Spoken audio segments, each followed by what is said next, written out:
శ్రీమాత్రే నమ. జై గురు దత్తాత్రేయ నమ. మీనరాశి వారికి నెమ్మదిగా మంచి రోజులు అన్నవి ప్రారంభమైనవి. దీనికి మీరు కంప్లీట్గా మీ యొక్క ప్రయత్నం ప్రారంభించడం వల్ల తిరిగి మీ జీవితంలో కొత్త లైఫ్ ప్రారంభమయ్యే అవకాశాలు చాలా బలంగా ఉన్నాయి. రాశి యందు శని భగవానుడు జన్మశని ప్రభావం వల్ల సుమారు 1 సంవత్సరం కాలంగా మీరు ప్రతి విషయం నెగ్లెక్ట్ చేయడం, వచ్చిన అవకాశాలు పోగొట్టుకోవడం, ఈ విధంగా రావడం జరిగింది. మరి ప్రస్తుతం మీనరాశి మీద గురువు యొక్క శుభదృష్టి అంటే 9వ దృష్టి పట్టడం వల్ల మీ జీవితంలో మార్పు రావడం మొదలైంది. గతంలో చేసినటువంటి పొరపాట్లు సరిదిద్దుకొని మళ్ళా మీ జీవితాన్ని కొత్త మార్గంలో ప్రవేశపెట్టడానికి మీ యొక్క టైం స్టార్ట్ అయింది. దీనికి మీరు ప్రయత్నం చేస్తే కంప్లీట్ విజయం అతి తొందరలోనే మీరు పొందడం జరుగుతుంది. అయితే గత కొంతకాలంగా 12వ స్థానంలో ఉన్నటువంటి రాహుగ్రహ సంచారం మిమ్మల్ని కొంతమంది వ్యక్తులు రాంగ్ డైరెక్షన్లో నడిపించడం జరిగింది. వారి యొక్క స్వార్థానికి మిమ్మల్ని ఉపయోగించుకోవడం కూడా జరిగింది. మరి నెమ్మదిగా రాహు కూడా తన వక్ర గమనంతో 11వ స్థానానికి వెళ్ళబోతున్నాడు. అతి తొందరలో మీకు రాహు యొక్క బెనిఫిట్స్ పొందబోతున్నారు. ప్రస్తుతం రాహు వల్ల అంటే మిత్రుల వల్ల నష్టపోయారు, బంధువుల వల్ల నష్టపోయారు.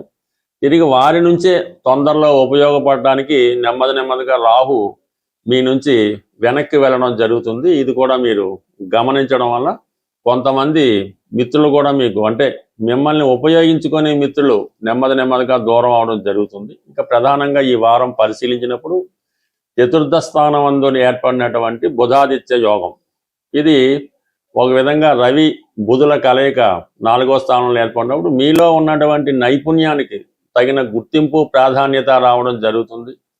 అంటే ఇక్కడ 10వ స్థానం కూడా యాక్టివేట్ అవ్వడం జరుగుతూ ఉంటుంది. మరి ఈ కారణం వల్ల ఉద్యోగ ప్రయత్నాలు చేస్తున్న వాళ్ళకి ఉద్యోగపరంగా బాధ్యతలు, కొన్ని కొత్త బాధ్యతలు రావడం జరుగుతుంది. ఇది ప్రధానంగా విద్యార్థులకి ఒక మంచి మార్గాన్ని, ఒక మంచి దారి చూపించే అవకాశం ఉంటుంది. ఇక కుజుడు కూడా 3వ స్థానంలో ఉన్నాడు. అంటే చేసే ప్రయత్నం మీరు కృషి పెరుగుతుంది. ఈ ప్రయత్నానికి ప్రతి ఒక్కరు సహకరిస్తారంటే 3వ స్థానంలో ఉన్నటువంటి ఇటువంటి కుజుడు లాంటి తీవ్ర గ్రహాలు మీకు మంచి ప్రోత్సాహాన్ని ఇవ్వడం జరుగుతుంది. అటు మీరు పోలీస్ డిపార్ట్మెంట్లో ఉన్నా, క్రీడా రంగంలో ఉన్నా, ఎటువంటి రెవెన్యూ డిపార్ట్మెంట్లో ఉన్నా మంచి ప్రోత్సాహకరంగా ఉంటుంది. ఇది విద్యార్థులకి చాలా అనుకూలంగా ఉండే అవకాశం ఉంది. కాబట్టి నెమ్మదిగా మీ పనులు స్టార్ట్ చేస్తే వాటికి అవే కంప్లీట్ అవ్వడం జరుగుతుంది. ఇటు 3వ స్థానంలో కుజుడు, 4వ స్థానంలో రవి బుధులు, 5వ స్థానంలో గురువు. ఇది ఓవరాల్గా మిమ్మల్ని కంట్రోల్ చేస్తుందన్నమాట. 5వ స్థానంలో ఉన్నటువంటి గురువు 11వ స్థానాన్ని వీక్షిస్తుంటాడు. ఆ కారణం వల్ల మీ యొక్క తెలివితేటలకి, మీలో నైపుణ్యానికి తగిన ప్రాధాన్యత, గుర్తింపు రావడం జరుగుతుంది. ఇంతకాలంగా మీరు ఏదైతే చేద్దాం అనుకుంటున్నారో, ఏదో ఒక సినిమా తీద్దాం అనుకుంటున్నారు, ఏదో యూట్యూబ్ ఛానల్ పెడదాం అనుకుంటున్నారు, లేదంటే ఒక స్కూల్ పెడదాం అనుకున్నారు, ఆ ప్రయత్నం మీరు నెరవేరే అవకాశం ఉంది. దానికి తగినటువంటి సహకారం కూడా లభిస్తుంది. అలాగే పిల్లల విషయంలో మీకు కంప్లీట్ అభివృద్ధి రాబోతుంది. పిల్లలు మీకు సాటిస్ఫాక్షన్గా ఉంటారు. వారి యొక్క సంపాదన మీకు అందుబాటులోకి రావడం జరుగుతుంది. కుటుంబ అవసరాలకు వాళ్ళు సహకరిస్తారు. అలాగే సంతానాన్ని ఆశించే దంపతులకు కూడా ఇది చాలా అనుకూలంగా ఉంది. కాబట్టి మరి అక్టోబర్ లోపల వివాహం అయిన తర్వాత 4-5 సంవత్సరాలు అయినా కూడా మీకు సంతానం కలగలేదంటే మాత్రం ఈ సమయంలో మీరు సరైనటువంటి వైద్య పరీక్షలు తీసుకొని మరి అటువంటి జాగ్రత్తలు తీసుకుంటే మరి అక్టోబర్ లోపల ఈ మీనరాశిలో ఉన్నటువంటి దంపతులకి సంతాన భాగ్యం కలిగే అవకాశం ఈ సమయంలో రావడం జరుగుతుంది.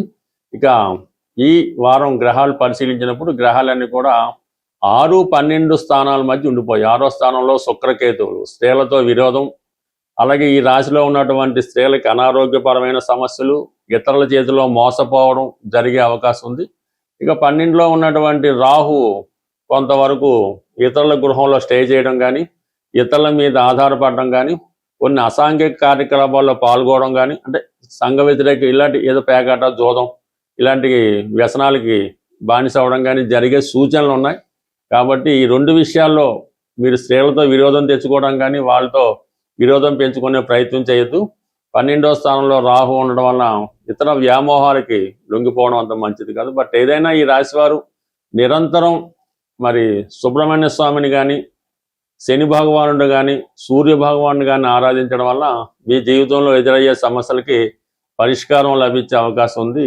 ప్రధానంగా ఈ వారం యొక్క గ్రహస్థితి మనం పరిశీలించినప్పుడు ఇంచుమించు ఈ నెలాఖరు వరకు, పర్టికులర్గా ఈ వారం శుక్రగ్రహం కేతువుతో కలిసి సంచరించడం వల్ల ఇది ప్రతి రాశి వారికి వర్తిస్తూ ఉంటుంది అన్నమాట. ఇది ప్రధానంగా ఆర్థిక పరంగా తీవ్రమైనటువంటి ఆర్థిక ఒత్తిడి ఏర్పడడం జరుగుతుంది.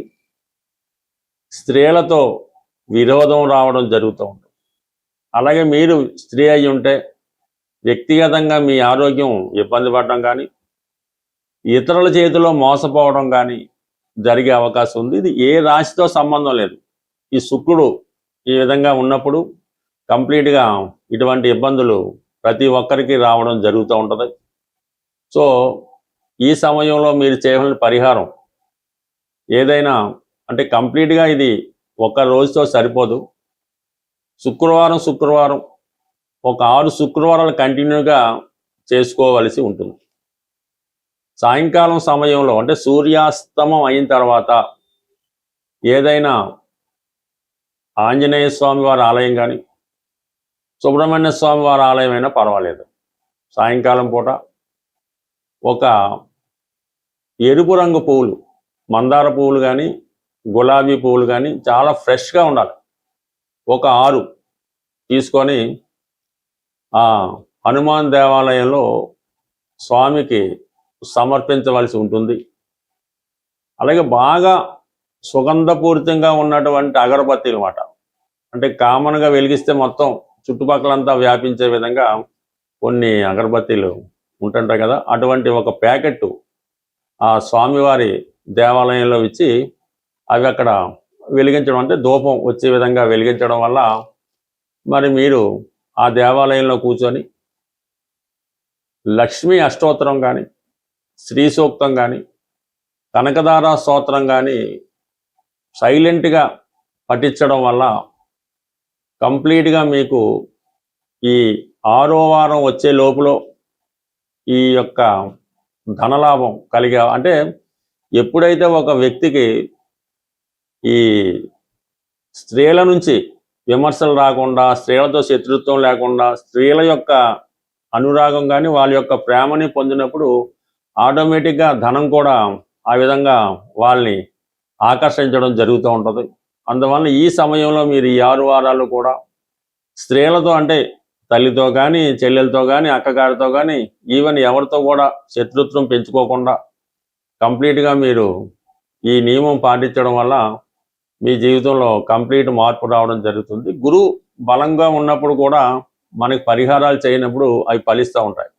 అదే గురువు బలహీనంగా ఉన్నా కూడా మనకు పరిహారాలు ఫలించవు. కాబట్టి ప్రస్తుతం గురువు ఉచ్చులో ఉండడం, అయితే శుక్రుడు ఈ విధంగా బలహీనం అవటం వల్ల సంపూర్ణమైనటువంటి ఫలితాలు మీరు పొందలేకపోతుంటారు. ఈ కొద్దిపాటి రెమెడీ చేసి చూడండి, బాగుంటుంది. బట్ ఇవన్నీ మనకి చేయలేమనుకున్న వాళ్ళు కంప్లీట్గా ఒక మంచి రోజు చూసి, మీ నక్షత్రానికి సాధన తార వచ్చే రోజు ఒక 41 రోజులు కంటిన్యూగా ఒకే టైంలో, ప్రతిరోజు అదే టైంలో ఈ కనకదార స్తోత్ర పారాయణ చేయడం వల్ల కానీ, నిశ్శబ్దంగా దాన్ని వినడం వల్ల, అంటే దృష్టి మరల్చకుండా వినడం వల్ల 41 రోజు చేయడం వల్ల కంప్లీట్గా మీరు ప్రారంభం రోజు ఏదైతే సంకల్పంతో చేశారో ఆ సంకల్పం అన్నది 41 డేస్ తర్వాత మీకు, అంటే లోపులోనే దాని యొక్క ఫలితం మీరు పొందడం జరుగుతుంది. ఇందులో నమ్మకం ఇంపార్టెంట్.